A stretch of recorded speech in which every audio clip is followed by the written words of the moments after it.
Harald? Hvad så, Harald? Hvordan går det? Fint. Skal du have et lift? Nej tak, jeg bliver hentet. Men der skulle heller ikke være flere derinde. Hvorfor er I altid så mange inde i jeres biler? Det er godt for miljøet.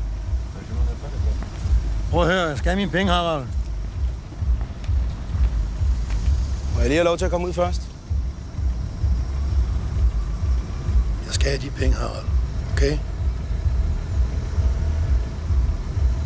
Skal jeg i hvert fald bruge en uge. Всяку вре неделю нон-стоп неделю. Šta se vidim košarom, čovječe? Rapinemo nedelje da pominje. Najviše nam date pare jebo. Skal du have en uge, så er vi enige om, så går du op til 3,5, okay? Ja, du skal have dine renter, ikke?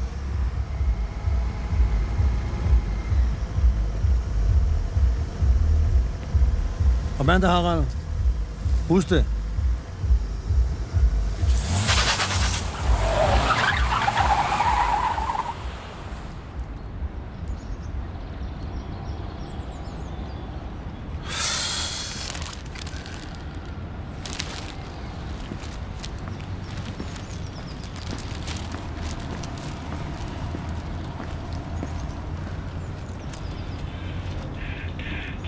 Hvem bytter? Ja. Vuk? Ja. Du gør noget med? Det er citron, ja? En citron? Ja. Er der ikke musik nu? Peter, kan du ikke løbe din egen kringle? Jo, men skal der ikke rosiner i? Hvad? Vuk? Ja. Har du smagt Martins kringle? Ja, jeg har smagt 5 stykker. Rigtig god kringle. Han stiller op til det med wienerbrød i år. Ja? Vi holder nu i billedcenter. Ja? Du ved da helt sikkert, den kringle kommer, Martin. Lad nu være, altså. Lad os nu vente og se. Der er mange andre gode kringler, ikke?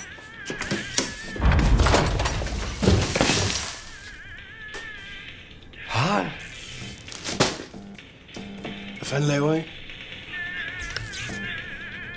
Kringle? Hvorfor kommer I ikke og henter mig? Var det sjovt at køre en time i bus? Standser fandme hver 5. meter, fordi der er en skide narkoman, der skal af. Hvorfor kom I ikke? Vi anede ikke, du havde fået fri. Nej. Eller hvad hedder det? Du havde Sluppet ud. sluppet ud. Vi troede først, det var i morgen, du kom. Hvad er det der? Nå, det er Vuk. Vuk. Harald, det er Vuk. Ja, Vuk, det er så Harald. Han er blevet ansat her. Hvem har ansat ham? Det har vi jo sådan set gjort. Han er kanon til el. Han sætter et helt nyt lyssystem op, hvor han serieforbinder samtlige armaturer, sådan så... Vuk har været elektriker hjemme i Sarajevo. Jeg er skide på, hvad han har lavet. Derfor skal han ikke være her i mit køkken. Der er også masser af lys. Skru bag med dig, Sambo. Du hører du ikke, hvad jeg siger? Skru bag hjem til San Diego med dig. Harald Vuk er retkusfætter. Ja, jeg vil skide på Ratko. Sig mig, hvem fanden har givet jer lov til at lave om på alt muligt her, bare fordi jeg har været væk et par år, var? Det er slut med at drive den af. Er I med? Jo, det har vi altså også talt meget om, Harald. Hvad har I talt meget om? Jo, Altså, vi gider ikke være med mere. Altså, du må selvfølgelig gøre fuldstændig, som du har lyst til. Det... Fuldstændig, og det er ikke det, vi siger. Eller, vi har bare ikke lyst til at lave noget kriminelt. Fjern stigen.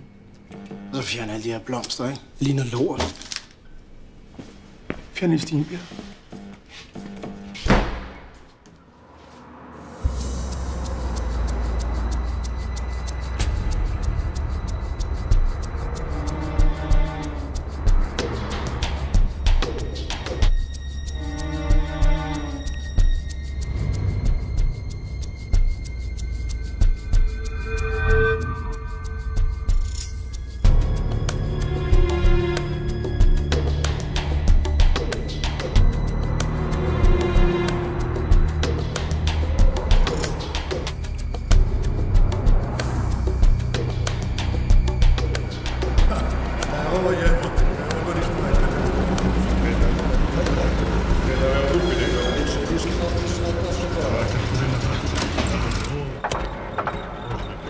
Øs.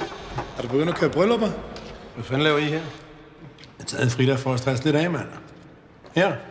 Nødder og pistache. Du er Harald. Hvorfor kan Vuk ikke være ansat i dit køkken? Og kan han bare ikke? Han har brug for et arbejde, mand. Hans mor bryder sig godt med at have en arbejdsløs søn. Det bliver Vuks mor nok nødt til at vende sig til. Har du min 3,5 millioner? Nej. Så lad mig sige det på den her måde. Hvis du ansætter Vuk med feriepenge, så er jeg villig til at give den uge mere. En uge? Jeg skal bruge mere end en uge. Hvis du behandler ham ordentligt, så får du 3 dage mere, Harald. Okay. Send dem over på mandag. Ej, mums. Så nu for at skaffe de penge, Harald. Der er ingen grund til at blive uvenner. Tag et flekslån. Du har is i hele sylten.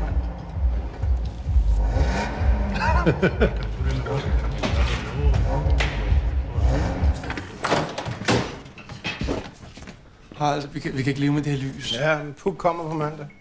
Hvad? Men troede sgu ikke, du ville have, han kom. Nej, men vi skal have lavet lyset, ikke?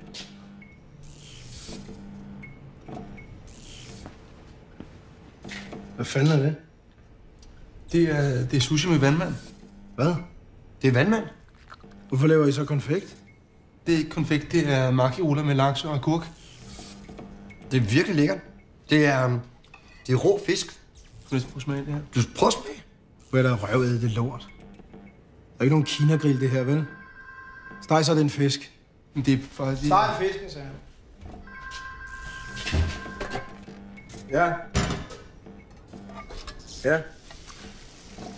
Han er det klar. Kom med det samme. Fuck. Det er munken.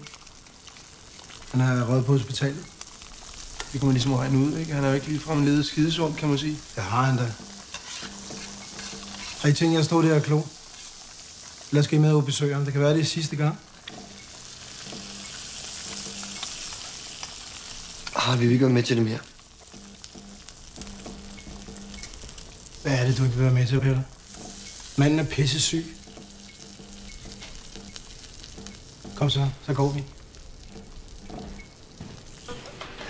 Jeg må trække lidt medicin op til dig. Ja, tak skal du have. Jeg er under ingen omstændighed besøgstid nu. Harald. Er I familie? Man kan godt sige Harald, ja. Ja, vi er i familie. Giv os lige 2 minutter. Han brænder. Vent lige med det, jeg vil godt kunne snakke. 2 minutter. Tak skal du have.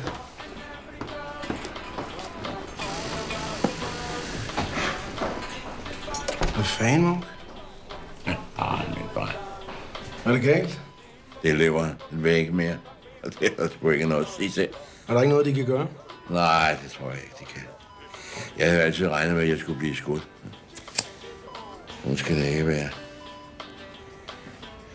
Godt så.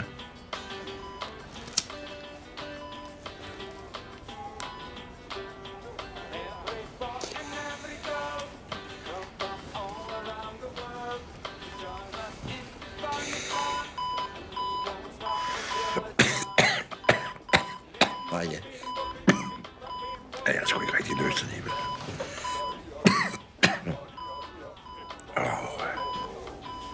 Er det noget, du skal bruge? Nej.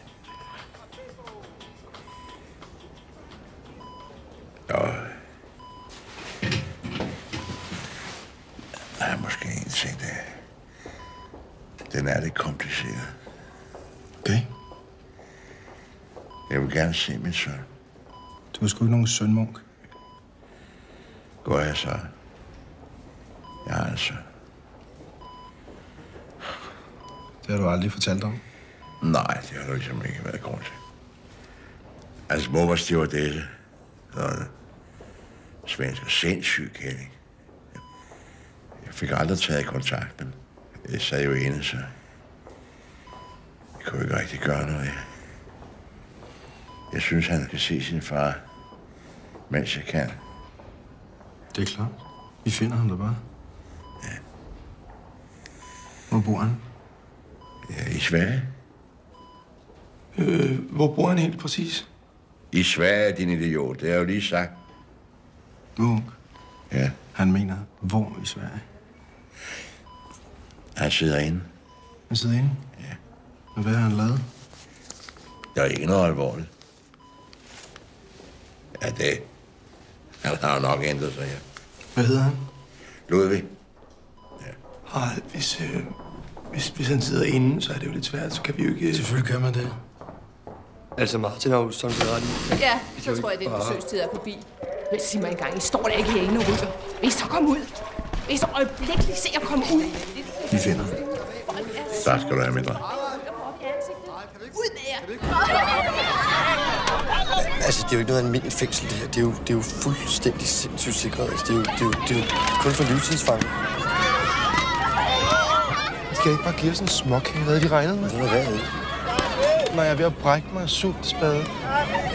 Altså, tror du ikke, de kan tage en sandwich sammen? Eller hvad? Prøv at høre. Det er fuldstændig ugennemtegnet, det her fængsel. Vi må gå op og sige til Harald, at vi ikke kan få ham ud. Kunne man forestille sig, at du kunne holde op med at sparke spade? Møg.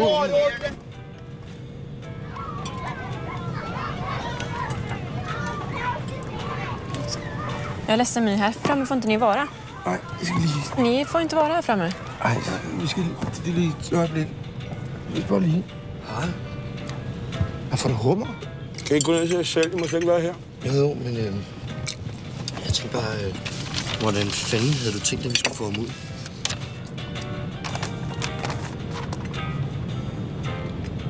Vi kører vel en gravkode gennem muren. Jo, men nu har der jo ligesom 3 mure, ikke? Det er jo ligesom derhjemme. Rigtig bestik og stofserviet og alting, hva'? Bliver du nødt til at finde på noget, Peter? Det er rigtig fint, her. Hvad fanden sidder du og laver? Du sidder der og æder min krabbe. Utroligt. Du kan ikke gå ned til jer selv. Hvad har han egentlig lavet, Harald? Hvad mener du? Altså ham Ludvig, hvorfor sidder han i Sveriges hårdest bevogtede fængsel? Der må være noget med nogle parkeringsbøder og sådan noget. Lad nu være med at sidde. Det var utroligt. Kan I ikke gå ned til jer selv? Hallo? Hallo, undskyld. Jag är ledsen, men ni får inte vara här framme. Lad nu være. Og så gå ned til jer selv. Ja.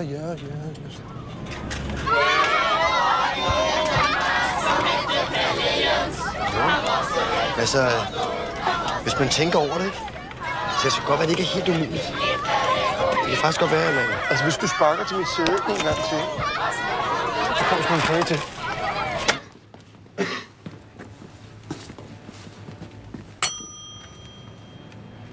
Hej. Något jag kan hjälpa till med? Peter her, han har ringet og fået lagt nogle rum til side. Do you speak English? Martin, hvad er det, hun står og siger? Forstår hun ikke dansk? We have made a reservation for 2 rooms for Mr. Blixen. Mr. Blixen? Ja. Okay. Martin, spørg lige, om de har et mødelokale.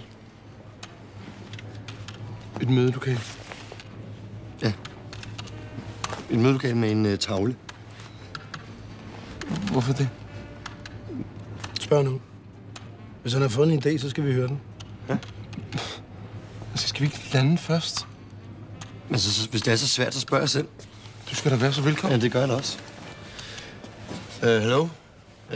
Do you have a room with a room? Yes. We have many rooms. Yes, I know you have rooms. But do you have a meat room? Meat room. You know, Er holding meat. You want to hold meat? yes, we would like to have a meat room with a towel. A towel. You want to hold meat with a towel? Yes, thanks. Precise. We would like a conference room with a board. Oh, I see. Yes, we have a very nice conference room. We would like to book that, if possible, please. Of course. Just sign here for the rooms. Maration. Kom så. Kom så, Martin. Jamen, skal vi nøglerne? Jamen, kom nu. Kom nu.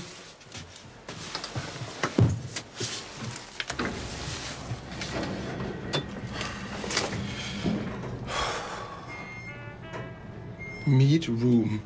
Det hedder det da. Det er sgu da ikke min skyld, de ikke kan tale engelsk herovre. Det er sgu da ikke meat room. Det gør det da. Men altså, at han så ikke ved det, det er fandme dårlig service, Martin. Det er da for fanden. Peter har ret. Hun var en smatso. Men det var en mand. Altså, han havde bare hockeyhår. Vi mødes i det forpuplede mødelokale om 2 minutter. Ja. Så. Okay.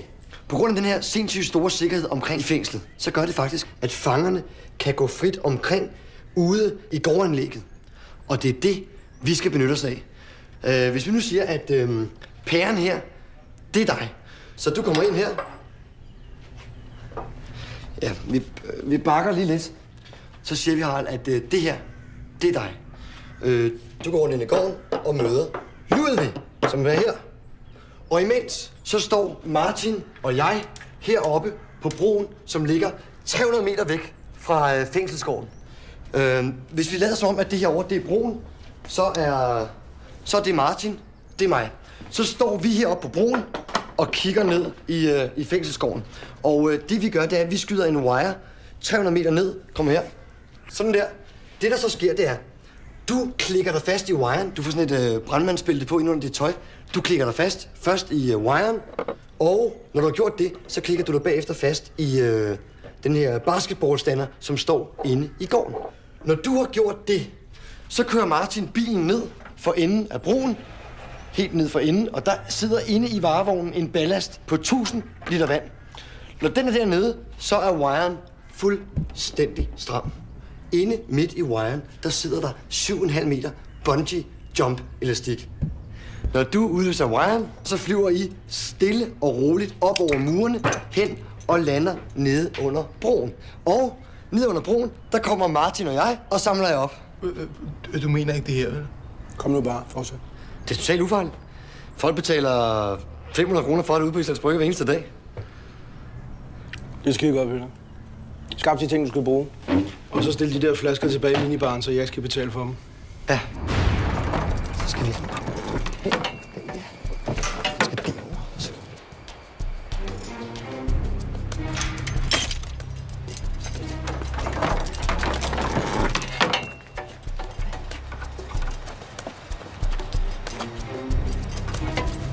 Her. Martin, tag den nu på.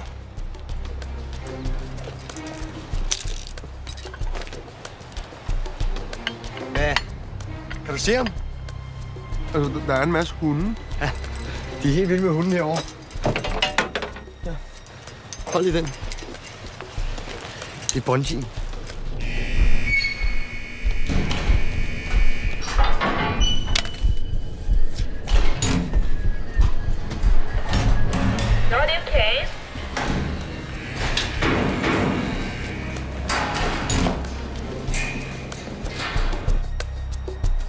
Er han der? Nej.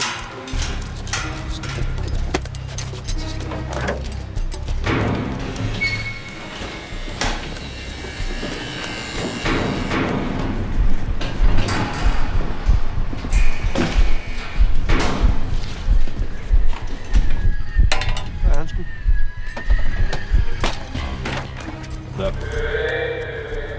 Ammer vi penge? Ja. Okay, tak skal du have.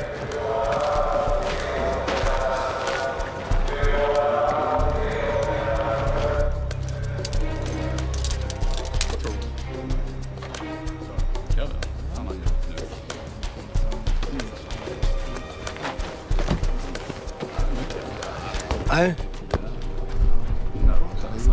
Jeg er kommet for at få dig ud.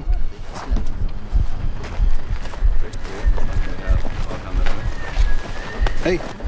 Hvad er det, luk mig nu? Slip! Jeg tror, han har ham. Ja, så får du ham her. Din far, han vil gerne se dig. Forstår du? Jag har inte ens någon pappa. Fyr!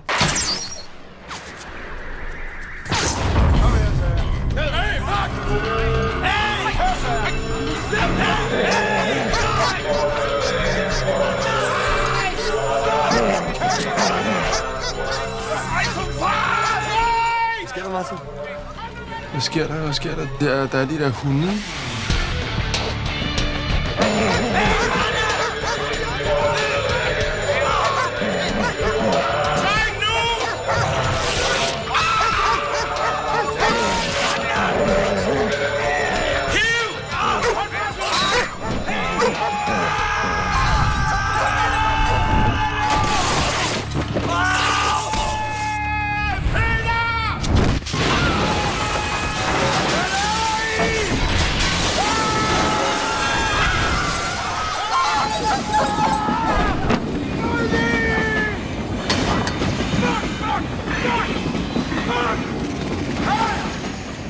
skulle ikke vide, at det der hun ville hænge på. Det var jo helvede til.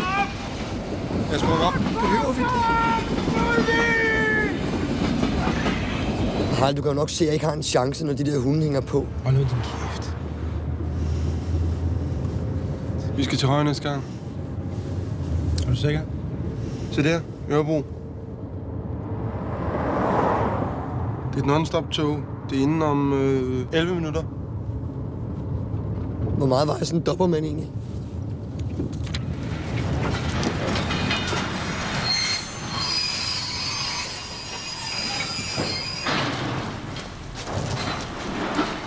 Ludvig! Skynd dig nu ned. Ludvig, kom nu ned! Hvis der er nogen, der ser dig deroppe. Fast stik. Hvad siger han? Han gik ned. Kom, du skal hjem til Danmark. Vi kører over broen. Den har du da ikke prøvet at køre på før, vel? Kom nu ned! Her, vis ham.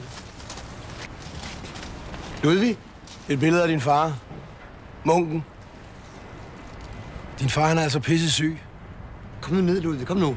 Peter, er lige meget om det her, ikke? Du får blærebetændelse af det der pis.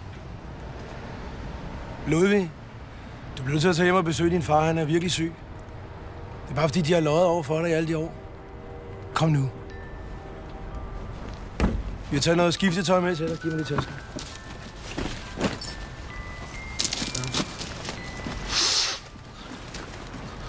Nej, är det sant? Är det min pappa? Ja, det er din far. Her. Tag den her. Fuck! Ej, for helvede, mand! Stop nu! Ludvig, for fanden!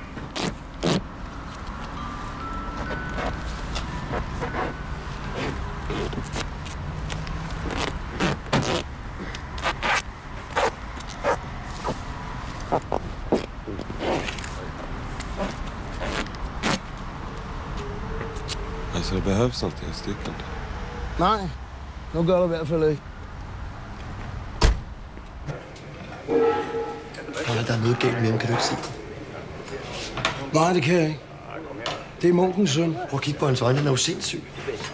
Han er en fin fyr. Okay, 35 suicider på et stykke kringle. Altså, hvor er vi så henne? 35? Vad kostar I det välbevakade Kumlafängelset frigavs för några timmar sedan den livstidsdömde fången Ludvig Pettersson. Han anses som mycket farlig och fälld för mord på 5 kvinnor. Allmänheten varnas. Skulle ni se denne man ta omedelbart kontakt med polisen. Ta inte kontakt med honom personligen. Fritagningen ska ha varit mycket välorganiserad och spektakulär. Han har dræbt 5 kvinder. Men hur det egentligen gick till vill polisen inte uttala sig om. Och så har vi varit på blomsterutställning i Vänersborg. Vi har tittat på rosor. Vi har tittat på pelargonier. Hey søster, hvor lang tid kan det tage at lave en gang Frida? Ursäkta? Harald? Og jeg gider ikke snakke om det her. Harald, se her. Lad os nu spise i fred. Harald. Harald, prøv at se. Ludvig? Ja? Hvad laver du? Nej, men det är... Alltså, det var helt sjukt. Alltså, hon stod och pratade i telefon och så kom det en vind så här bara... Så hon föll. Hvor i byen er der? Okej, förlåt.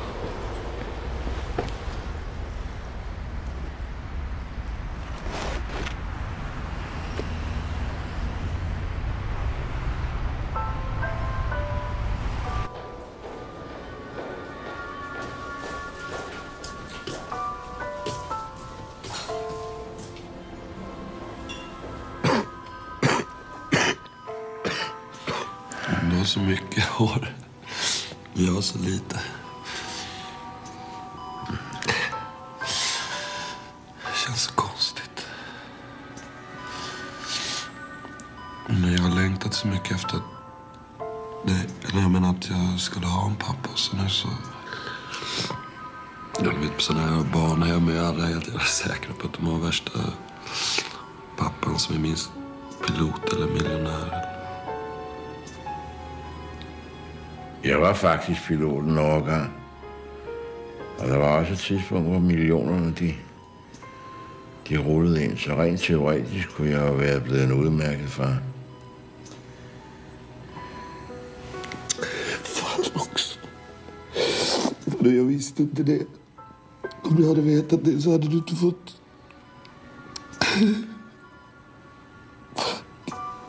Nej, jeg var nok ikke, hvor jeg skulle være, men... Så var Harald, og så tog jeg mig ham i stedet for. Altså, kan vi egentlig ikke godt gå nu? Lad dem nu lige lade hinanden at kende. Mandens søn.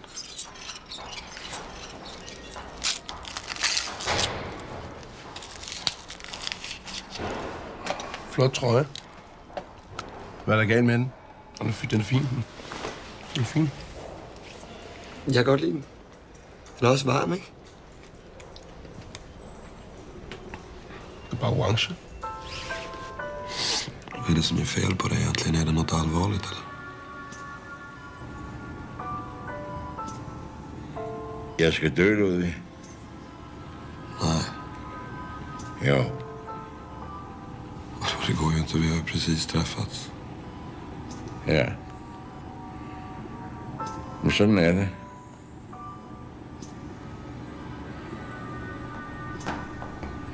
Sådan er det. Ja, så tror jeg, at hr. Munch skal hvile sig. Nu tror jeg, du har været her længe nok, så kan du godt give slip. Nu tror jeg bare, du skal... Au! Hallo! Ludvig! Så med dig! Så kan du godt komme ud! Og så giver du lige mig 5 minutter her. Det er bare ud, og det er alle sammen. Du for fanden, der er ikke den eneste, der kender munken her, vel? Hvor fanden er det mere, det nu? Så for fanden! Kom nu af! Klar over, det her det er et hospital. Så her, så er det bare ud. Ud her! Han ligner sin mor.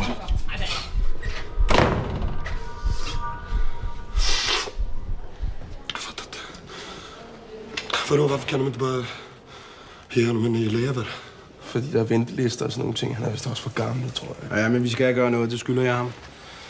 Sammen med kanon af dig selv. Du skal fandme ikke komme her og smadre det hele, er du med? Jeg skal nok ordne det her. Jeg skal nok hjælpe munken. Forstår du? Vi ringer til Erling.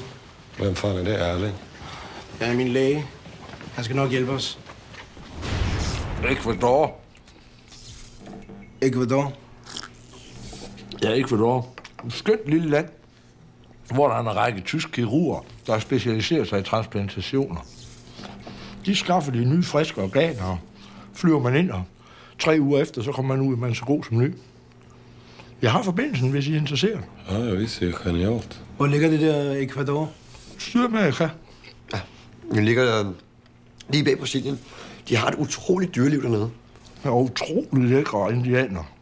Helt uden tøj på. Kan du for helvede få lært det lys? Der er masser af lys, Erling.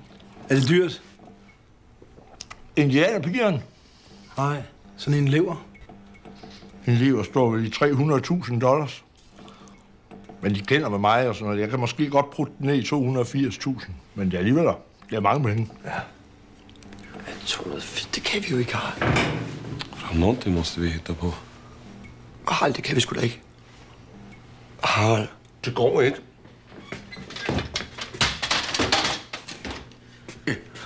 Harald.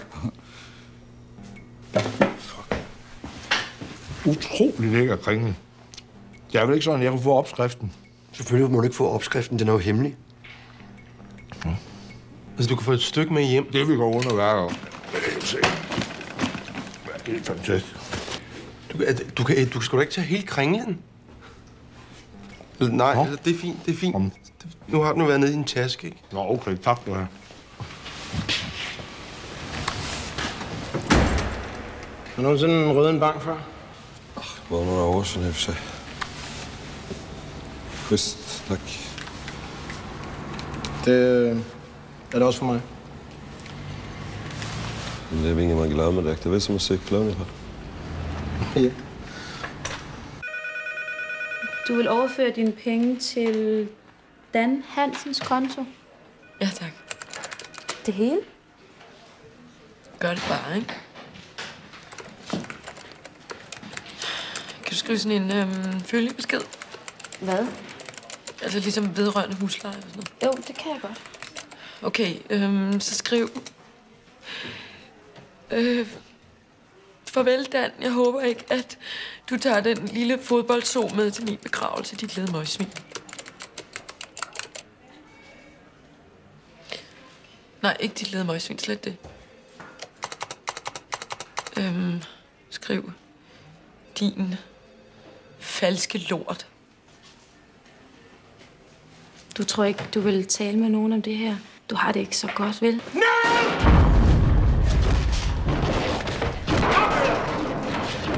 Pengene. Alle pengene. Ned, sagde jeg! Kom så, jeg skyder! Ja, så skyd dog! Kom nu ned! Jeg skal ikke ned. Mit tøj bliver helt fuldstændig krøllet. Ned, sagde jeg! Nej, jeg skal være pæn. Jeg skal til en begravelse, okay? Okay, Anne, bliver liggende! Du bliver stående! Vad sa du, en begravning? Vadå? Det rager sgu da ikke dig. Vem är det som är död? Är det en tjej? Hej!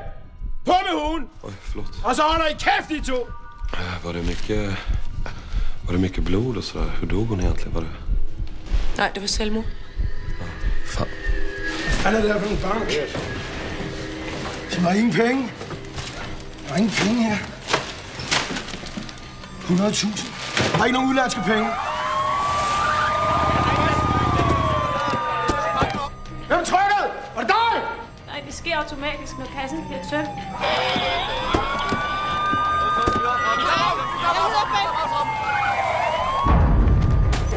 Hur i helvete kan de komma så fort? Jeg ved ikke. Det gør de bare.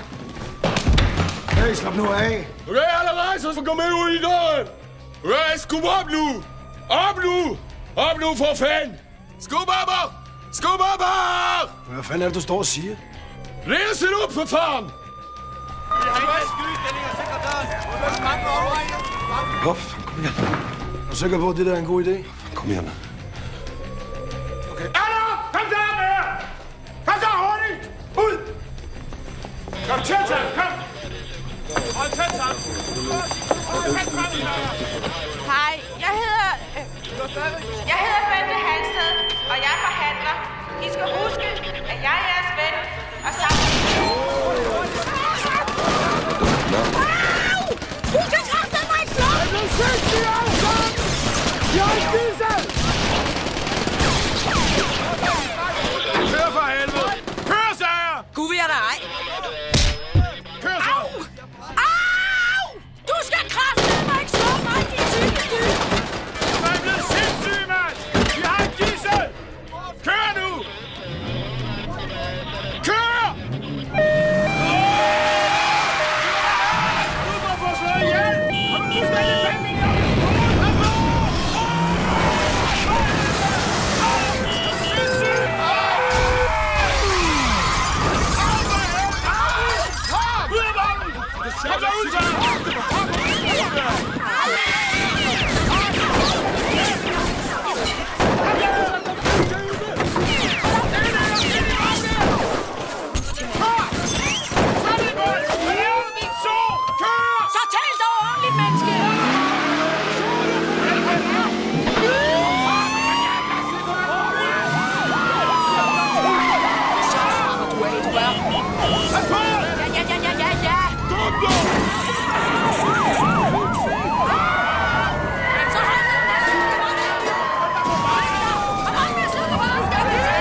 har vi også 9 til 1.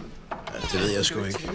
Og hvis Lyngby så også vinder, så har du 9 til 1. De får jo pengene væk, mand.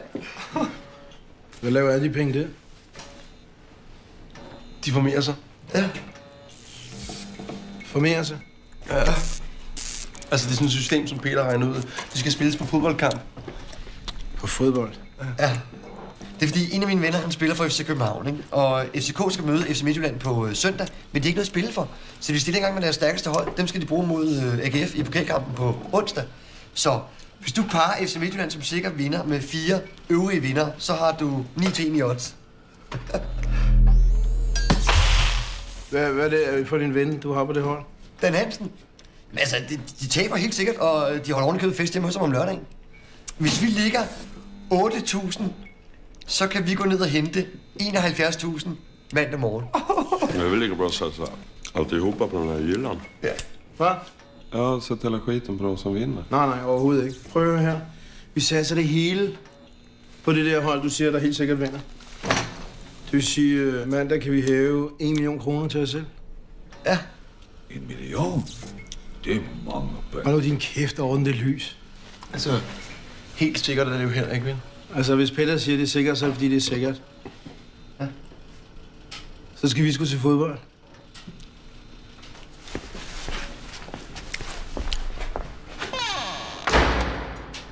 Hvad er der? Ikke noget. Morten Bisgaard, ikke offside i den situation. Morten Bisgaard med en god chance. Værsgo. Tak. Hvad står den? 0-0. Det er klubtørklæde. Tag dem på. Altså. Om nu gør vi det her oveni. Tag den nu bare på, Martin. Jeg gider sgu da ikke sidde og ligne en nar. Ligesom også FC Midtjylland, vi har med. Jo. Men nu er de jo ikke nogen klubtørklæder med FC Jylland, så tag den der på.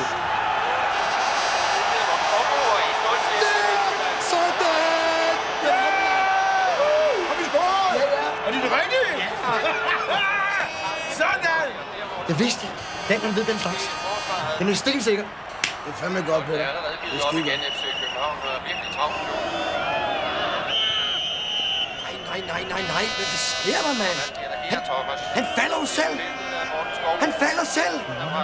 Men han rører ham ikke. Der er ikke en skid. Måske et halvt minut igen vælter han Thomas. Han rørte ham ikke. Er der straffe nu? Nej, det kan der jo ikke være. Dan Hansen skal sparke for Det er der nok alligevel, ikke? Det er ham, du kender, ikke? Jo, altså. Kender, ikke? Vi er gået på samme skole. Her kommer Dan Hansen. Bolden. Og 1-1 med bare nogle få sekunder igen. Det kan tænkes som er det aller sidste spark i kampen. 1-1 for FC København. Udlignet til. Og 1-1 bliver resultatet. Overraskende for mange. Men bestemt ikke ufortjent. God indsats af FC Midtjylland. Er det i pakken, de spiller? Ja.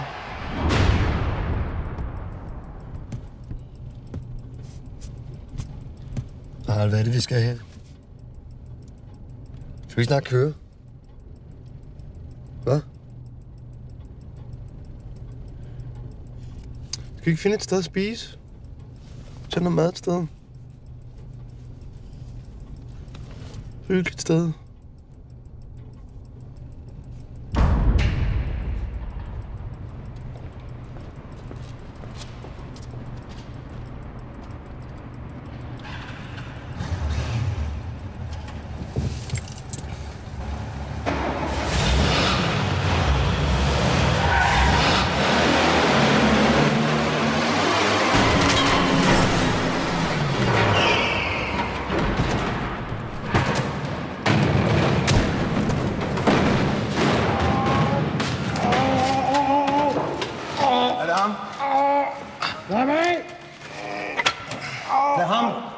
Hvad laver du, mand?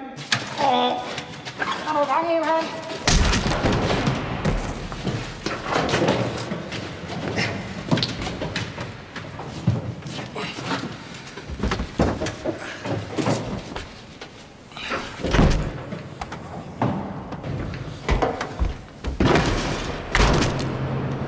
Kom, så kører vi.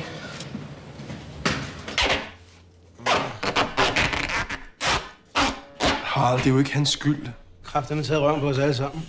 Nu skal han bare have en lærestreg. Hallo? Peter. Hvordan? Du skal ikke tage røven på mine venner. Du skylder mig 1 million. Ej, Harald. Du skal kræfterne ikke komme her og lyve over for os. Så lad nu være, Harald. Jeg har gået i skole med ham. Ja, jeg gør jo ikke mand en skid, vel? Jeg skal bare have min million. Hallo? Du skylder mig 1 million. Hvor er den? Giv mig så den million, du skylder mig. Harald, det er jo tipstjenesten. Hvad?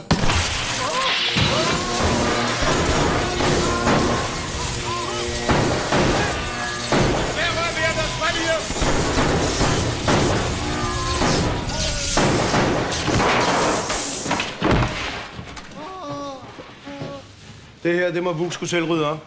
Og I to skylder mig 1 million nu. Okay. Vuk, lad være med røveren. Er du i orden? Gå væk. Gå væk fra ham. Jeg var lige blevet solgt til Dortmund. Jeg skal bare ud i den friske luft. Vi putter ham i køleren. Og jeg har ikke med. Nej, så jeg har spist. Nu skal jeg. Vi flyver ned til Bremen i sådan en dejlig lille flyver. Og så videre til Ecuador i en, der er større. Så skal jeg have alle pengene med i kontanter. Danske kroner eller dollars. Ikke øver. Dem vil de ikke have. Hvad er $280.000 i dansk? Jeg må ikke bruge dem ned i 260.000. Men regn med 2,5 millioner kroner. Så var der ikke helt galt bil. Det er godt nok mange penge.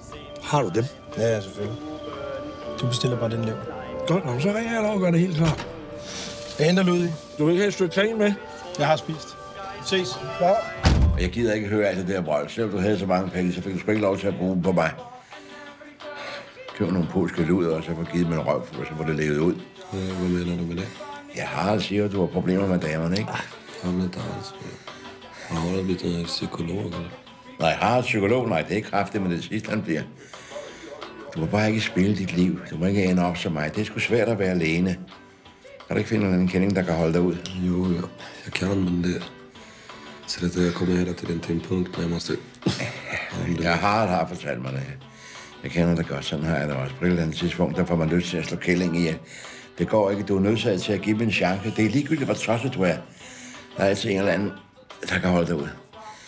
Du må ikke ende op som de der gamle skiderikker, der kører rundt i deres blankpolerede biler alene. Det er sgu for tåbeligt. Men pappa, jeg har inte ens någon bil. Nej, men du får min Mercedes. Du skal bare have en dame først. Ja, jeg skal. Jeg lover. Jeg mener det sgu, det er alvorligt. Sov nu. Hvad? Du behöver det. Sov. Sov, jeg kan så sige. Tusen rosor röda runt ikring oss glöda. Doften förs av aftonvind när vi lyssnar kind mot kind. Og nu må der kræfte med lige styre dig. Sov godt. Jeg kommer i morgen. Sov godt, pappa.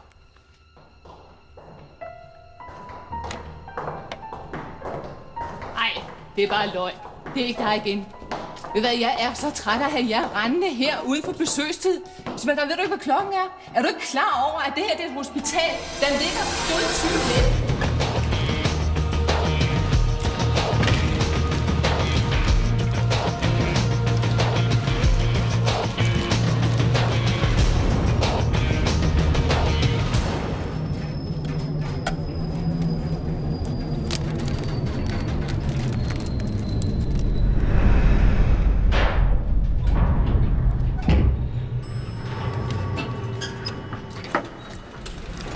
Gärna. Hvad laver du? Inget speciellt.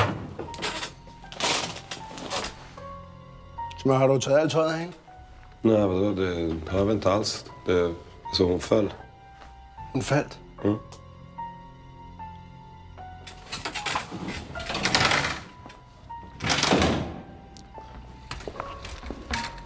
Er du okay? Ja. Vi smider hende ind i køleboksen. Peter og Martin, de ordner det i morgen tidlig. Okay. Okay.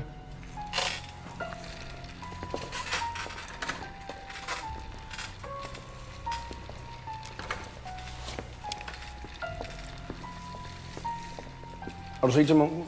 Ja. Hvordan har han det? Alltså, det är ganska dåligt. Han ville ge mig sin bil. Det er da meget godt. Han har jo masser af dem. Han har også givet mig en. Jag fick en, vad heter de? Mercedes, eller? Mercedes. Mercedesen? Ja. Nej, det tror jeg sgu ikke. Den vil han ikke af med. Jag vet inte, han sa att jag fick den i alla fall. Ja. Du bliver nødt til at holde op med det der. Pigerne, de er... Det er sgu synd for pigerne. Men hun falder, så jeg. Hey! Dig! Hvad gør du her? Jeg vil bare sige tak. Nej, men det var så lidt. Og dig, ved du hvad? Du skal aldrig nogensinde slå mig igen, er du med?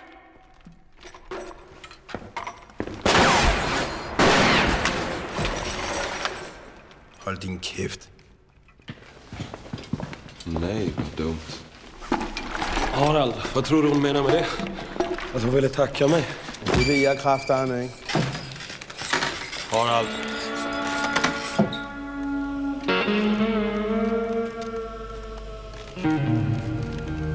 Martin, vi skal også kringle.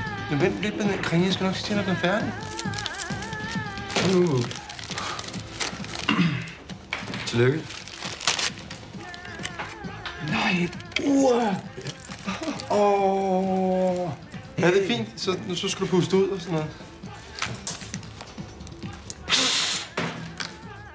Ja.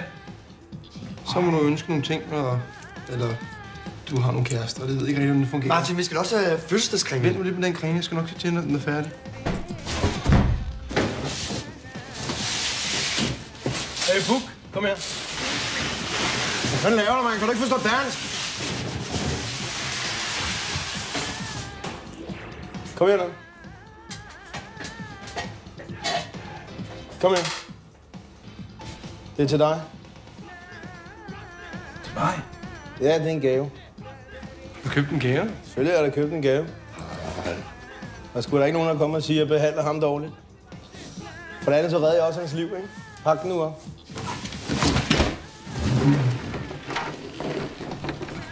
Hallo. Der var pisse dyr på, se her. Det er sådan noget el. Trykker du på her. Så kører den der, så kludene de bliver renset for hver gang. Ja, så lad være at købe så mange nye kluder. Det er virkelig. Det er en fin kage, Martin. Tak. Ja, så skynd jer at spise den, så jeg kan rydde op. Jeg henter lige Ludvig. Yes.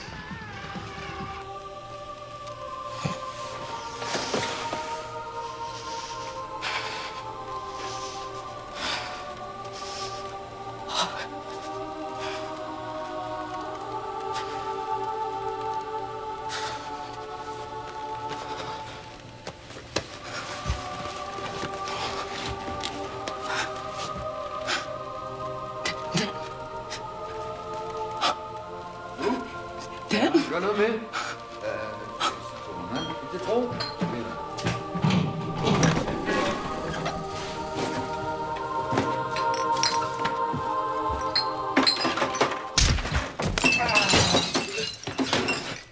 Hvad fanden laver du, mand? Undskyld. Du blev bange. Derfor skal du sgu da ikke slå mig i hovedet med en skinke. Jeg er blevet fuldstændig sindssyg. Undskyld. Hvad sker der? Nå, for fanden.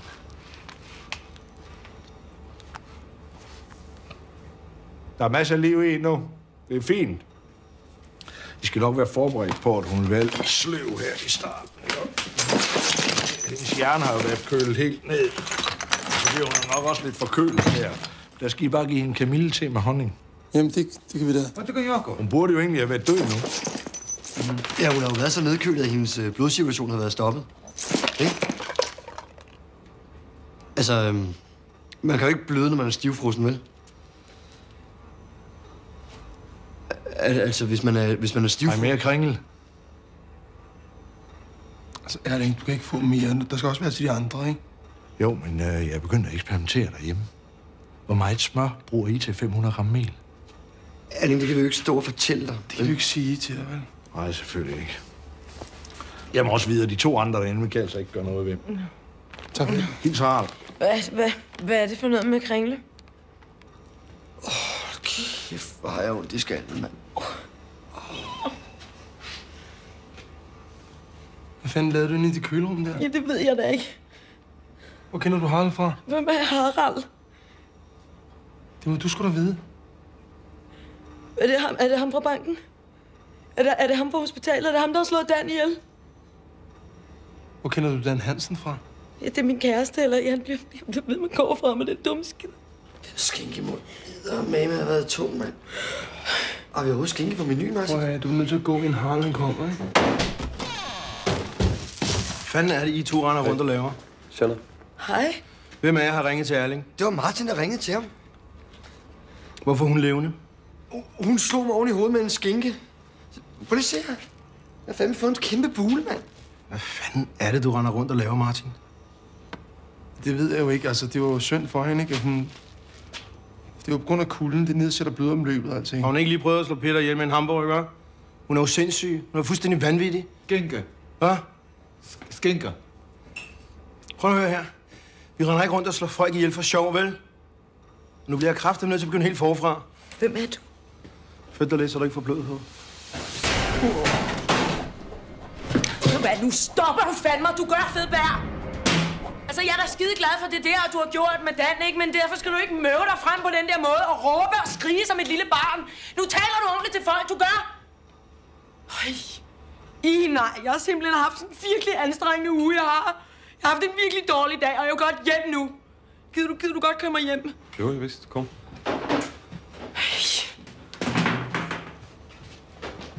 Måste ha haft en jättejobbig natt, så det är nog bäst att jag tar hand om henne lite. Vi ses.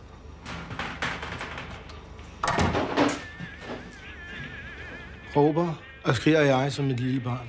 Overhovedet ikke. Nej, jeg har slet ikke. Der er ingenting der. Fuldstændig. Tæller jeg grim til jer? Overhovedet ikke. Hun var... Og det her. Urtetime, honky. Og hvis du skulle spille på gulvet, så kan jeg bare tørre op med min fødselsdagsvogn.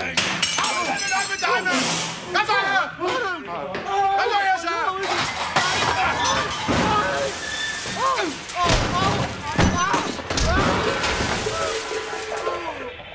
Og se om I kan få fat i Erling, inden han smutter.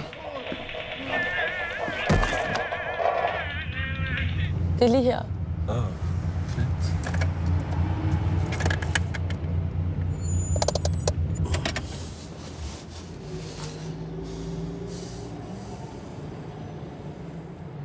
Jeg ved godt, det lyder mærkeligt, men jeg ved simpelthen ikke, hvordan jeg skal takke dig. För då har jag bara kört dig hem.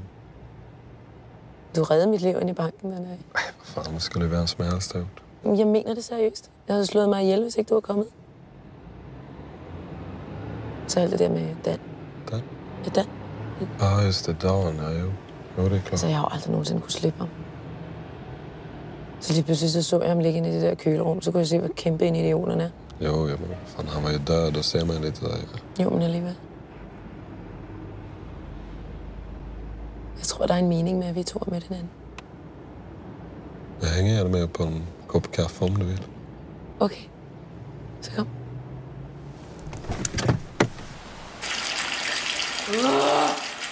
Simpelthen så irriterende, der er aldrig noget varmt vand.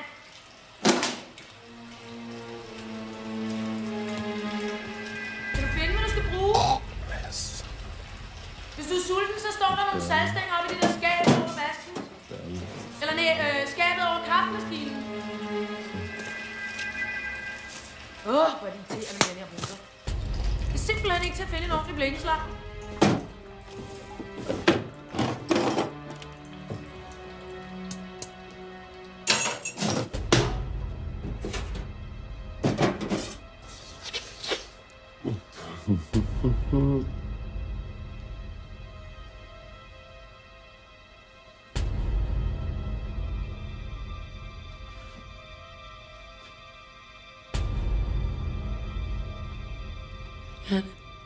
Nej, det var lite...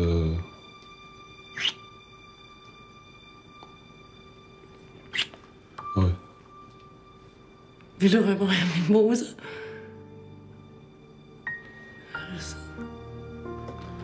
Nej, för fan. Det... Prova lite till.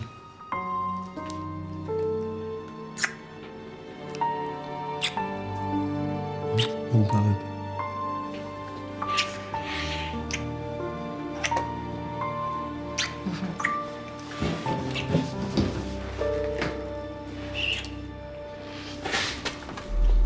Tomat her.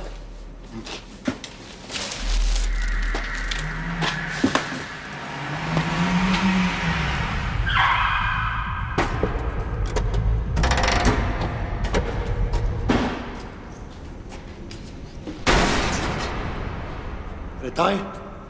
Der er bare ikke gennem på Vuk. Vuk er fuld af lort. Er det ikke godt for, at han render rundt og falder? Det er din sidste chance, Harald. Jeg skal have mine penge nu. Jeg smutter lige med de her auberginer, de kan ikke tåle frost. Du bliver her, Peter. Det er alvor. De penge skal falde nu. Fatter du det? Jeg kan sgu ikke skaffe 3,5 millioner nu. Homem do casino! Homem do casino!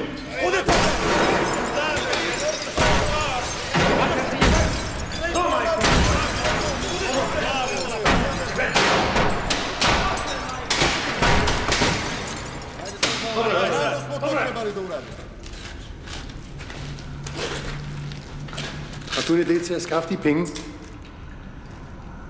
Så har jeg en idé. Kom med det.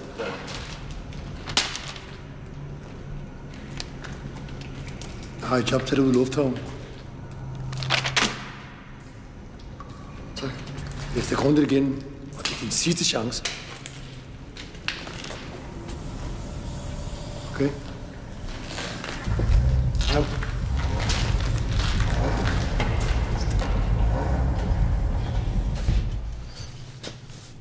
Jo, hvor fanden bliver han af? Hvad? Hvor fanden skal du hen? Hey, hvor skal I hen? Vi skal jo ud til... Vi er nødt til at gå nu. Der er DM i wienerbrød. DM i wienerbrød? Ja. Altså, der, de indledende runder til DM i wienerbrød foregår ude i, Billercenteret. Martin har kæmpe chance for at vinde. Han har lavet en super kringle. Og det er overhovedet ikke sikkert. Men altså, alle de andre fra kokskolen kommer også, hedder det. Ja, men det gør I to ikke. I kommer ind og sætter jer. Hej, förlåt att jag är sen. Jag har varit hos Mille. Hos Mille? Ja. Hvad fanden er du hos Mille? Hvad er der værd, mand? Hon är helt fantastisk. Vet, hennes bröst, de är inte alls så här hårda och kalla. De är mest som ballonger så här, som fyller upp med blod, som blir varm och mjuk. Man kan liksom böja henne så här runt och så att hon ville gifta sig också. Det, som han siger, er... Jeg forstår sgu da godt, hvad manden siger. Jeg er jo ikke idiot, vel? Nej. Har du fuldstændig glemt, at din far er pissesyg? Nej. Skal vi fortsætte? Godt. Det handler om, det er en lukket pengeforsendelse i en flyver. Kom nu ind og sæt jer, drenge. Jamen... Peter og Martin, gider godt at lægge de tasker og kom herhen og sæt jer nu. Det handler om, det er ganske enkelt en lukket pengeforsendelse i en flyver. Det er en Hercules. Der er billeder af den her. Send dem rundt. Munken, Peter, Martin og jeg sidder inde i en ambulance og venter. Men munken? Ja, han er den eneste, der kan flyve en flyvemaskine. Hvad flyger? Hvor skal vi flyve? Jeg skulle da ikke flyve en flyvemaskine. Lad nu være at forstyrre mig. Hold nu kæft. Der er et tjek på det hele. Erling, han giver munken noget morfin, inden vi tager afsted. Det er en god idé, Harald. Hold nu kæft og hør efter. Book. Tjekker ind i en anden flyver ude i lufthavnen. DK 603 på vej til Gran Canaria. Her vil der ske en ulykke. Der bliver rapporteret over til portvagten, at en ambulance vil komme ind i selve lufthavnsområdet. Ludvig, du vil være oppe i førsteklasses loungen og overvåge det hele. Hvor kommer jeg op dit? Du køber nogle billetter. Og der er ingen penge. Nej, så vær kreativ. Prøv at finde på noget selv. Ja. Godt. Inden den rigtige ambulance vil komme ind på selve området, så når vi ind før den i vores ambulance. Kommer det smart. I stedet for at køre over til ulykkesstedet, så kører vi direkte ned til Herkulesen, kører ind i Herkulesen, tager vagterne ud, flyver og smider ambulancen et eller andet sted. Tager vagterne ud? Hvad for nogle vagter? Det er nogle Securitas-vagter eller et eller andet. Lad nu Harald tale ud, ikke? Ja. Du er fandme altid så sur. Helvede, Vuk, mand. Hvad laver du? Lad være røren. Strøm i ham. Der er ikke strøm i ham. Det er bare en sko. Pas på! Hvor idiot. Kan du ikke passe bedre på? Godt. Herkulesen flyver så lavt, at der er ikke nogen, der kan måle os på en radar. I to tager pengecontaineren og smider dem ud i havet og hopper i bagefter. Munken og mig følger bagefter. Dernede, der venter Vuks unger på et skib og tager os op. Herkuleserne flyver til Polen og styrter ned i stedet. Nogle spørgsmål? Har ni provat så här att bli slickad i näsan?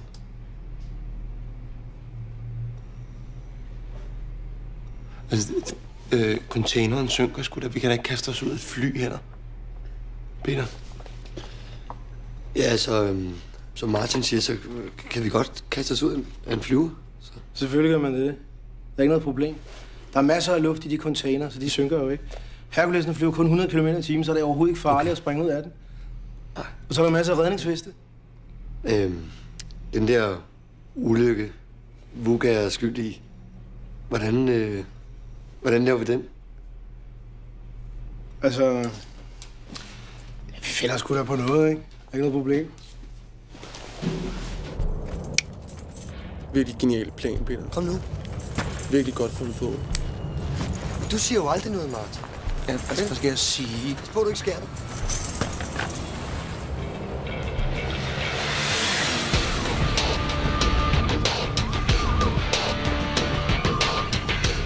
Det er god nok. Boeing 737-300. De bygger dem op i serien. Nej, vänta lite. Nej. Fan också, det går inte. Jag fattar inte vad det är som är fel. Förlåt.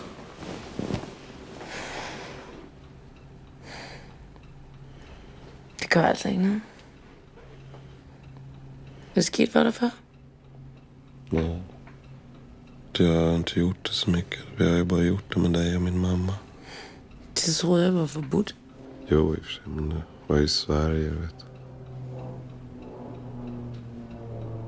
Hvordan var hun egentlig, din mor? Ja, bra tror jag. Jag har inte så mycket att jämföra med. Vi bodde bara tillsammans till jag var 12 och sen så flyttade vi. Jeg troede, hun døde, da du var 9. Jo, det gjorde hon. Hvor er du sød. Tänkt lite på det där. Jag kanske skulle gå till någon psykolog eller sådär, men jag vet att det kanske inte behövs. Nej, du skal da ikke gå til psykolog. Hvis du skal til psykolog, så skal jeg da også. Men det er bare generet. Du skal bare slappe af. Tag det roligt. Jag tycker så mycket om dig. Jag har tänkt lite på det där som du sa om att bli gift. Jo, men det sagde jeg jo bare, fordi at Dan han hele tiden lovede mig, at jeg så skrev. Nej, men jag vill. Nej, Amor. Vill du det? Nej, lad nu være. Hold op. Lad være med det. Du skal ikke sige det for sjov. Jag menar allvar. Titta på mig. Nej. Det er ikke skægt.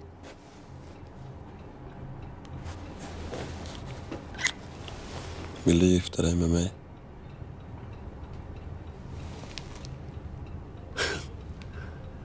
Er det for alvor? Ja.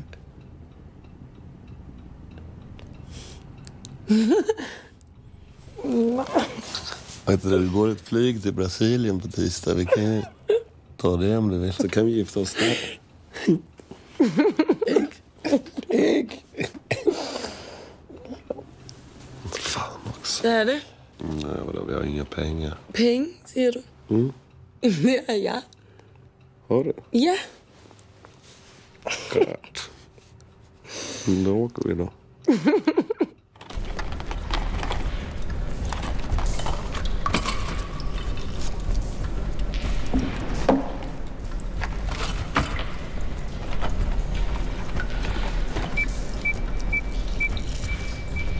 Peter? Jeg kommer nu! Hvor lang tid kan det tage det der? Kommer.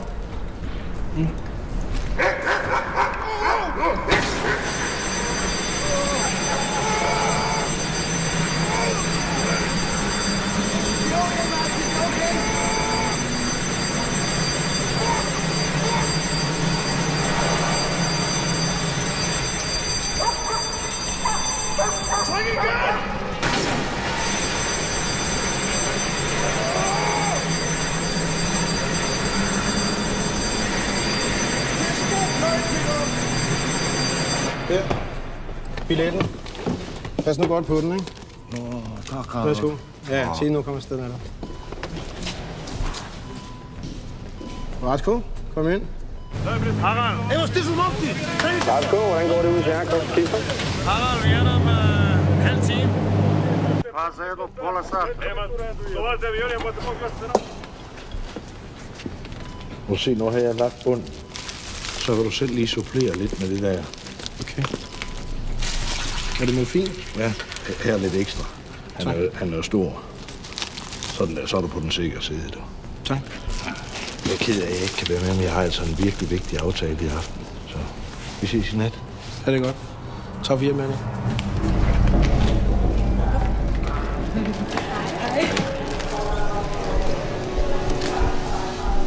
I er klar over, at flyet til Rio først går om 4 timer? Jo, men det er skönt at vide, det god tid. Okay. Vi skal giftes. Ej, det er rigtigt. Tillykke med jer. Værsgo, sæt jer ind. Jeg kalder jer ud i kvarter før. Tak. Sagde jeg godt, at det var 35 grader varmt dernede? Ja, det er så varmt. Det er 5. Ja, nu skal du se. Det er ikke noget problem, fordi... Til børn. Jeg køber Det solcreme er penge transporten det der. Hvad? Ja, I hvert fald sådan en blogger, hvis du skal du bare... Faktisk den her, det var meningen, det var til dig. Du, hvor mange mennesker taler ikke finsk? Jeg kan ikke forstå, at det altid skal stå på film. Penge transporten er inte der. Ja. Hvordan har du det? Jeg har det underligt her. Men har du ondt? Ja. Du skal bare have noget morfin. Har du hørt, at knægten har fundet en pige? Ja, hun har en møgså. Det er helt skønt. Skulle du ikke til at slappe lidt af med den morfin? Det er jo ligesom med træver, man kan jo godt få for mange, ikke? Altså, kan han overhovedet flyve, den flyver? Det er jo ren bomuld. Det er en fremragende kvalitet. Rødt har jo altid klædt. Du får sgu et skud her. Ja, men jeg har nemlig også købt det her. Du skal du bare se. Altså, den der uden parfume, det er faktisk 16. Den tror jeg godt, du kan bruge, men ellers så bare den her. Nu er den her Harald, nu er den der penge transporten der. Så også tænker på, jeg synes altså ikke, at det er tid nok, hvis du Ludvig. Hallo. Transporten er på plads. Jeg upprepar penge transporten er på plads. Den er ud, eller den er okay, tror jeg. Hvad? Ja, det er fantastisk. Eller hvad? Altså, der er Martin, parfume i, men jeg ved tal lige med, om jeg forstår ikke en skid, hvad der manden siger. Er Ludvig? Den er god, altså der er lidt parfume i, men jeg tror godt, du kan tåle det, fordi det er sådan en, der er det sidste. Pengetransporten er på plads. Godt. Hook. Hallo. Hvad laver det idiot? Hook, hvor er du? Ja, jeg skånder mig.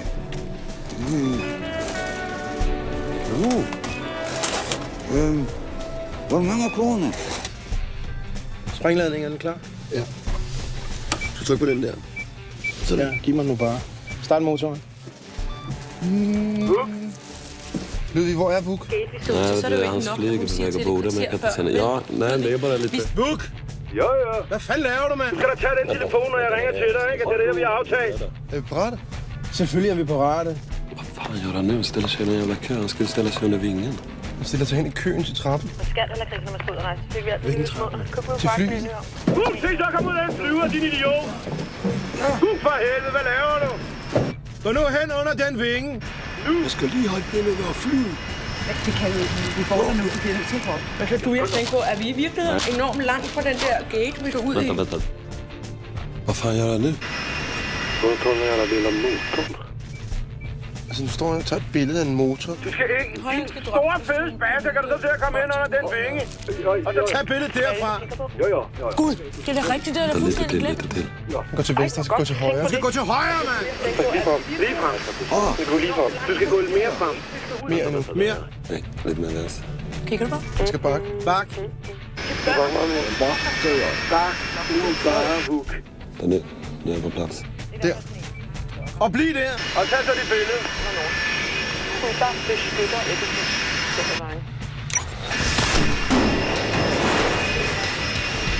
Vi skal have en ambulance. Vi skal have en ambulance herude nu. Må se? Kør.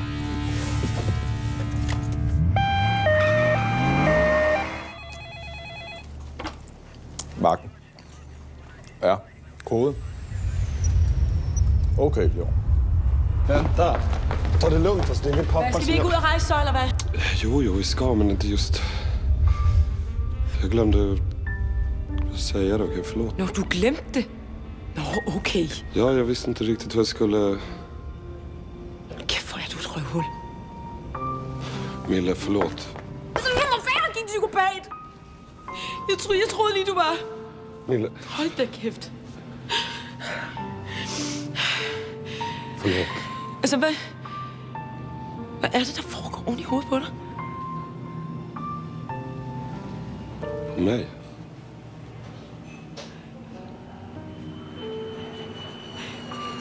Vi skal heller ikke giftes, vel? Jo.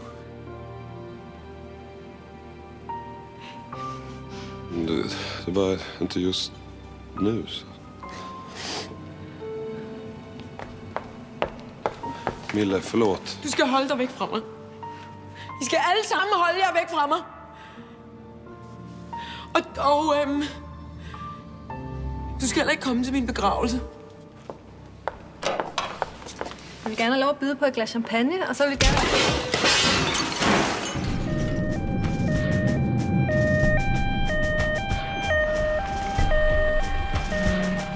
Nu skal du hurtigt i gang. Martin, så de sad og spise kringle. Det var kanelsteg. Nej, det var sgu en kringle, det der. Altså, jeg tror nok, jeg ved, hvordan en kringle ser ud. Det der ved kanelsteg. Jeg kan se, der er et udenrigskøretøj på vej. Er det noget, vi har klædt igennem? Okay, hvad var det mørke creme så? Altså, det var ikke noget mørk creme, det var kanel. Nej, Martin, det var ikke kanel, for der er ikke kanel på en kringle. Det var en kringle. Bekræft, at det er klædt igennem. Nu tager jeg slut. Altså, det er jo fuldstændig ligegyldigt. Det er sgu ikke ligegyldigt. Det er for sent. Hvad er det, der er for sent? Altså, der er finale i aften, og vi er ikke med. Har der en masse politi? Ja, selvfølgelig, mand. Kør nu! De bliver bare stående. De føler sig jo nok. De passer bare deres arbejde.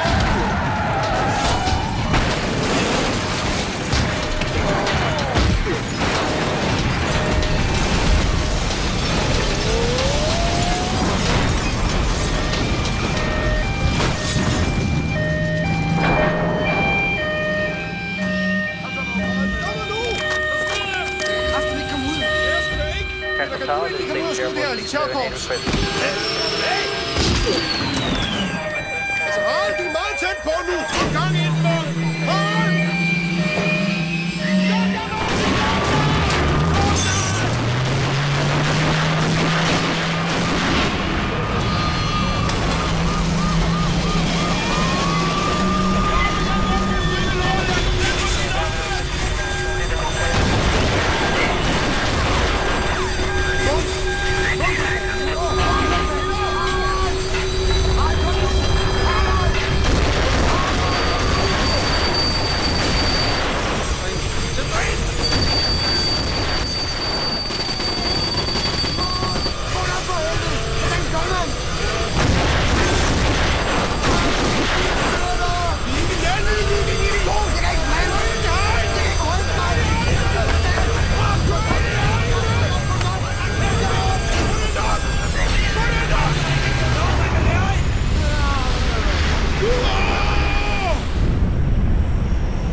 Peter, se nu mere højre! Ikke den der!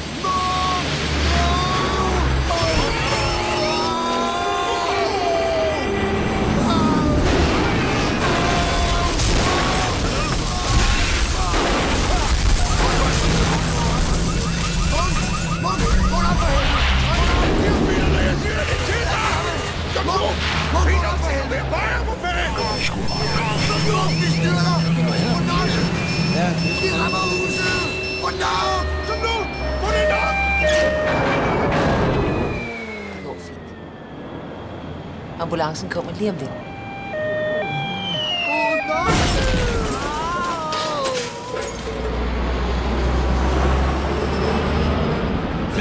dejligt flyvehav. Jeg flyver sgu næsten så se. Det er sgu en meget fuld maskine. Kom så, drenge, så er det lidt mere. Ja, ja. Hvad venter vi på? Kom ind.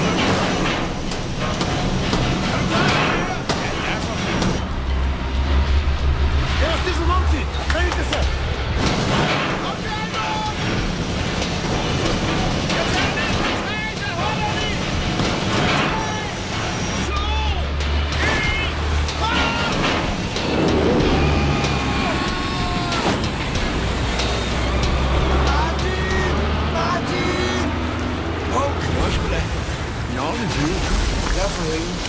Kom. Martin, er du okay? Er du okay, Martin? Kom nu bare. Er du okay, Munk? Ja, ja. Er du sikker? Ja, det er fint. Det er godt. Martin, vi skal gå nu. Vi skal herover. Kør ind. Jeg klikker dig fast på den her nu. Hvad? Jeg klikker dig fast på den her nu. Jeg klarer det sgu ikke. Jo, du gør. Okay. Okay. Hold fast. Kom så, drenge! For helvede. Jeg har det sgu af helvede til. Altså, den synker. Den tager vand ind. Du gør den nej. Kom nu med den kran! Herovre, ven! Herovre, ven! Martin! Den er låst! Den kan ikke få den op, hold! Den er låst! Den er ikke på! Tag vand ind. Nej, den er ikke på!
Er du okay? Jeg kan kraftedeme ikke mere.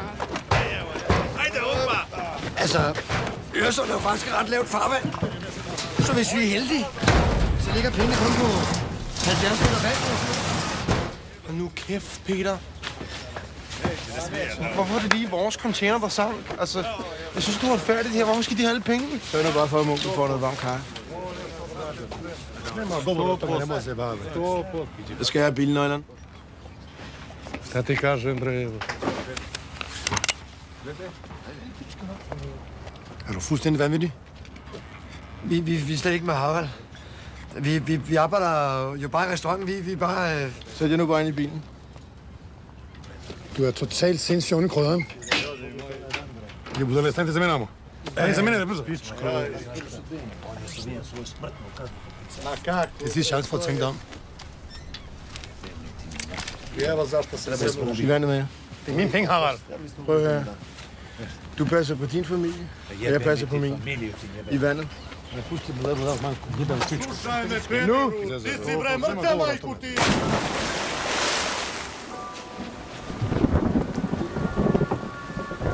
Jamen, det er sgu da sindssygt med den der. Og næste gang, så er det lov. Så er det hjerte, så er det hjerne. Jeg kommer sgu til at føle mig som en sylte. Hvis I havde nosser, så skød I jeres gamle far. Er der flere øl? Ja. Hey, tag pengene med, Peter. Okay. Hvor er din kone? Nej, kunde inte komma, men hon sa att jag skulle hälsa så mycket. Er I blevet gift? Nej, inte än, men... Det er vigtigt.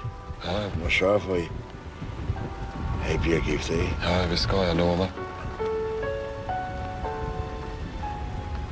Du sørger for, at han holder, hvad han lover.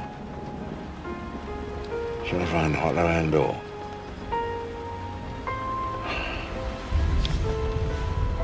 Nej, der er jo de sønner, man får, så er der den, man vælger.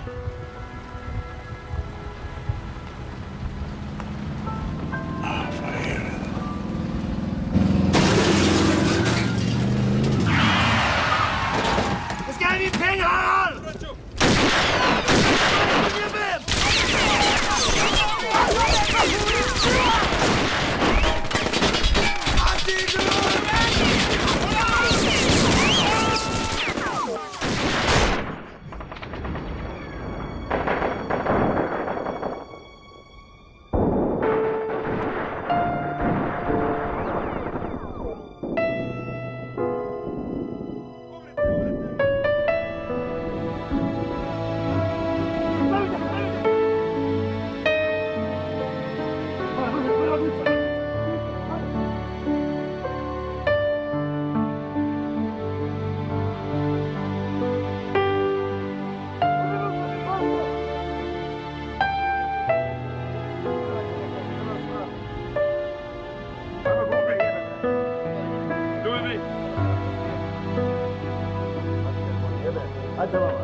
Førstepladsen. Nu findes der jo rigtig mange slags vindbrød og kager. Hvorfor bliver det netop kringler?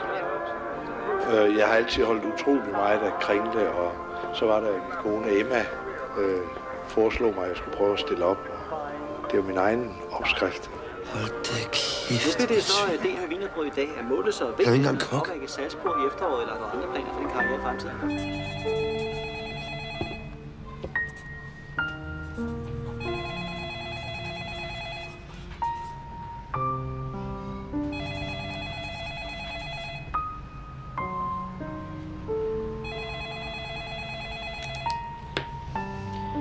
En kringle, det er jo sådan en balance imellem krydderi og råstoffer.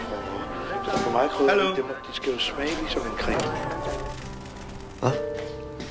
Lille tager den, ikke? Kunne være, han bare skulle give en lidt tid, ikke? Nej, hun er en forkælet møgso. Ludvig? Hallo, Ludvig? Va? Hvad har du tænkt at gøre ved det, du har lovet munken? Jag vet inte, hon vill ju inte. Nej, men det skal hun kraftedeme. Kom så. Vi tager ud og snakker ind til fornuft. Kom nu, dreng. Kom nu, Martin. Det æder mame, streng gjorde det ærligt, det der. Jamen, Peter, prøv at høre. Jeg siger bare, man bøffer ikke en kringle. Ja, det Martin. Det er bare det, jeg siger. Harald, jeg tror sgu ikke, hun vil. Altså, Ludvig er nok ikke den nemmeste at leve sammen med, vel? Ja, men det er altså munkens søn, du snakker om. Der kan nogen benplads i den her bil. Hvad er det så lige præcis, de ting, der skal gøre ved? Du skal bare forstå, hvor vigtigt det er at gifte sig med Ludvig, som jeg har lovet. Du skal fandme lære at opføre sig ordentligt over for andre mennesker. Giv mig et knogjern. Altså, hvis det her nu går godt, ikke? Så har jeg en gammel kæreste, vi også lige skal kigge forbi.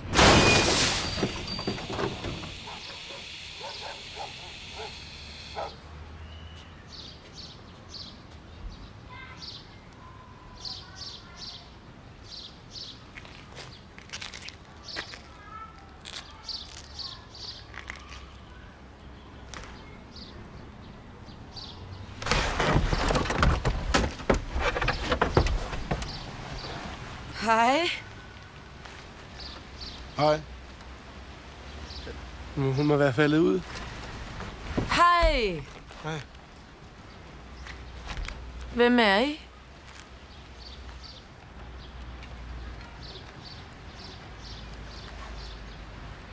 Nu skal du bare slappe helt af. Nu tager vi hjem til Ludvig.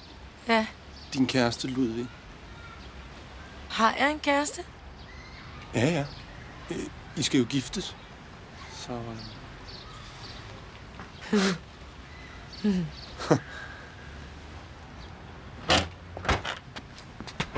Nu jeg lige har dig. De der 2.500 kroner, som du har lånt af mig, dem har du ikke på dig, vel? Kom nu, drenge. Martin. Det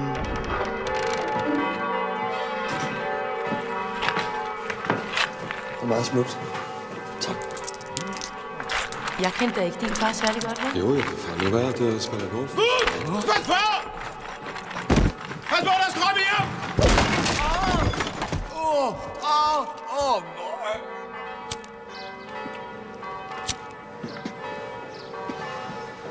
En smuk begravelse, var det. Det var en lorte begravelse. Jeg behøver sgu ikke at tage det på den måde. Så er du så pisse sur. Råber og skriger som en lille barn. Hold op. Her. Tag den lidt ind. Det kan jeg ikke.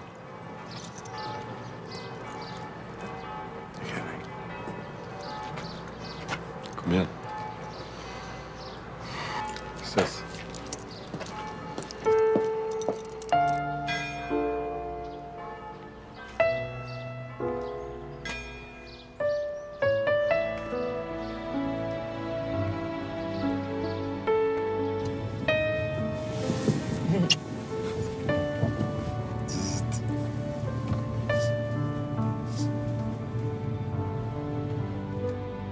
Er noget galt, eller hvad? Nej. Ja.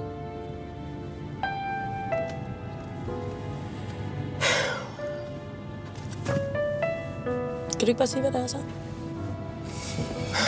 Jag känner mig lite så här nervös också. För jag vet för allt.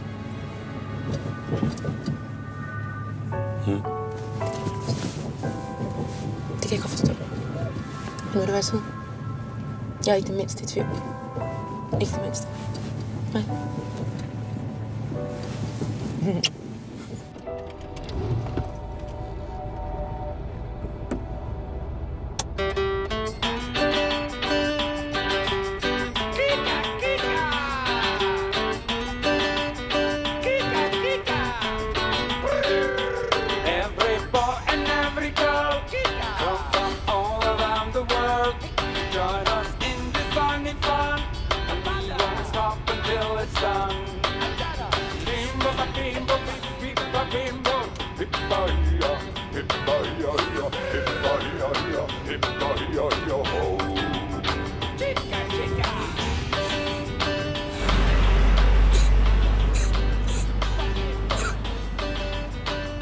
Hej. Hvad er det, han sidder og laver? Hvad har han? Så du, hvordan han så ud i hovedet, Peter? Hey, må jeg godt lige komme med? Ja, så kom ind med dig.